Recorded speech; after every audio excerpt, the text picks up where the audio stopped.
Okay, we're back with part two. Now we're going to discuss the ingredients that we should absolutely stay clear of, as they may have potentially negative effects on your skin and overall on your health.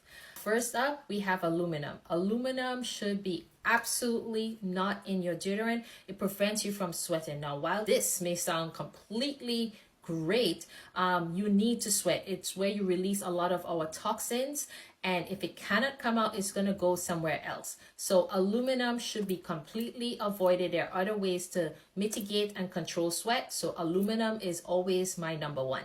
Next up is what I consider the dirty peas: paraben, perfume, and propylene glycol.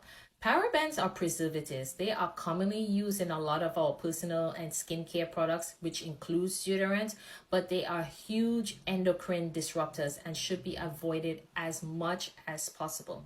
Next up is perfumes. Now, while we all like to smell great, the problem with perfumes is that we do not know what is actually in those ingredients. They have proprietary restrictions, so they do not disclose all the ingredients in them. And what we have found that they have been used to hide a lot of toxic chemicals that should not be in our skincare. So just to be safe, I always avoid them, and I always advise people to avoid them as well. Propylene glycol is a humectant, which means it helps the deodorant to just glide more smoothly onto the skin. Now, the problem with it is that it is very, very irritating to the skin. So if you have sensitive skin, this may be reason why that you're breaking out in rashes and cysts and stuff like that. So I always just tell folks, avoid it. Avoid it as much as possible. Look for your deodorants that do not contain it, because there are many on the market that absolutely do not contain it. You do not need it. It doesn't add any benefits to it.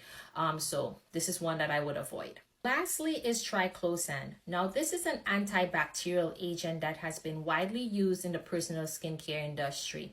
The issue is that it has been identified as a huge risk factor of the development of breast cancer. So there you have it, guys. By paying attention to the ingredients in your deodorant, you can make an informed decision that suits both your personal preferences as well as aligns with your wellness goals. So that's it for now. Laters!